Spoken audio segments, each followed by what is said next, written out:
All right, everyone, welcome to the Philosopher Kings podcast, where we help next generation professionals learn to think, speak, and act like it. What's it? Well, like a professional.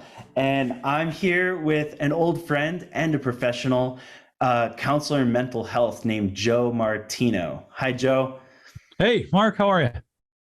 I'm great. It's great to see you again and It's good to see you. have you on this show. I'm excited. Yeah. I'm excited to be on the show. Well, let me introduce you myself, since I know you're a humble guy. So I will let people know a little bit more about you before we dive in. Does that sound okay? That sounds good. All right. Well, Joe Martino is not the wild man I knew back in grad school anymore. He's now a licensed therapist in Michigan, and he's the author of some really compelling books. The Emotionally Secure Couple is his book for couples on having, well, an emotionally secure relationship. He specializes in relationship therapy, and his goal is to change the world by helping one couple at a time have the healthiest relationship possible.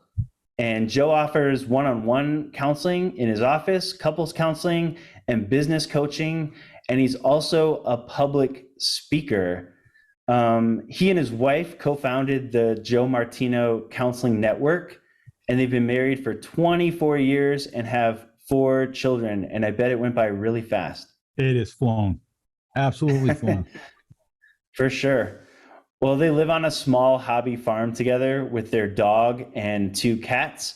And Joe's an interesting guy. He has an eclectic collection of hobbies. He enjoys the outdoors and spending time in museums or bookstores. And he's also working on his second book, which I think sounds fascinating, called Hiding Behind God.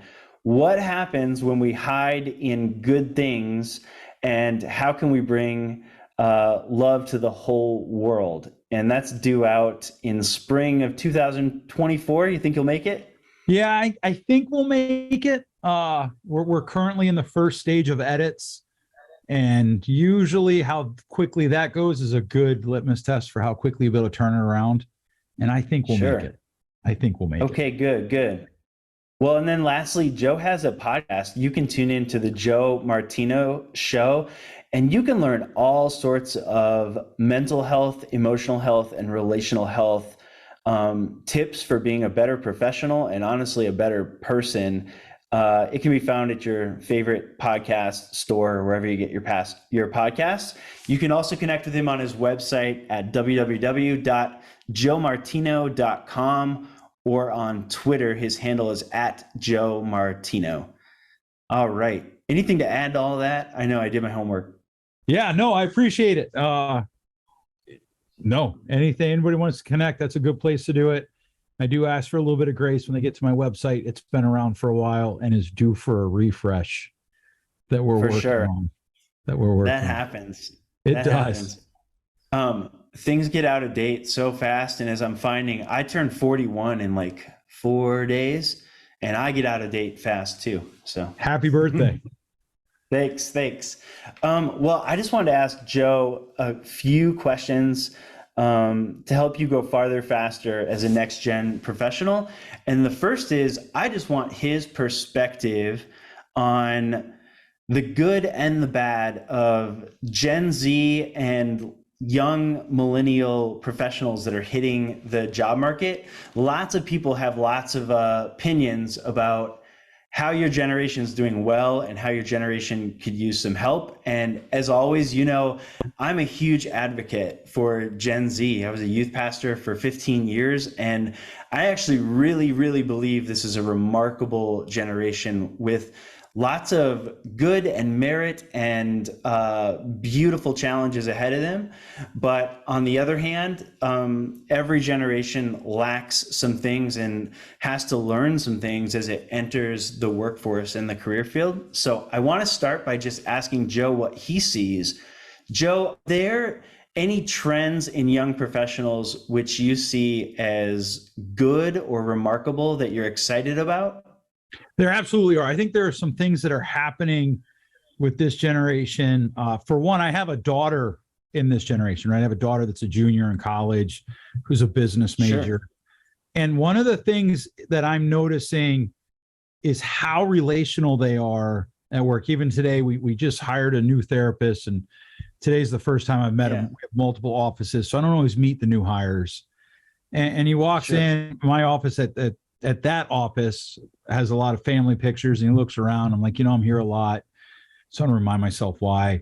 And immediately he's like, oh, that looks nice. He talks about it, but then he goes into how he has found, the company to be welcoming. Like this, and we typically talk about the things that matter to us most first, right? And so he's talking about relationship. Right. And I think that's one of the things that is so powerful for this generation, that they're very driven by relationship. To kind of circle back a little bit to our opening talk there about technology and out of date, they're very comfortable with technology, and they're comfortable with something being out of date and needing to be updated, as long as they know it's going to be updated, right? Like, that'll catch up, right? And so those are some things that I think are really beneficial to them. I think one of the, and I don't in any way want to diminish the troubles that came with the pandemic, but I think one of the benefits that came for Gen Z with the pandemic was they were given some more flexibility, right? They developed some more flexibility, because suddenly, Zoom meetings were normal, and working hybrid was normal, and I don't know how to do that, but we can connect with this guy 7 states over and get it done. And sometimes different generations that we hire struggle with those things. Yeah. And Gen Z tends to excel at those. That's fascinating and good to hear. And what's funny is, I thought when I asked you the next question about any detriments you see or things that Gen Z needs to work on, you would list that the pandemic set them behind in A, B, or C. And you immediately started with the positive of it. That's very interesting to me. Yeah, I actually think the pandemic, certainly, again, I don't want to diminish. I know a lot of people died. A lot of people's lives were forever altered in a negative way. But I think there's a lot of gifts given or developed for personals people in a personal way, right? Personal skills. There had to be a new level of flexibility. I mean, think about education. How much time is wasted in the traditional educational model? And I'm still wasting time in it. Yes. And that is something that at the very least has forced us to look at.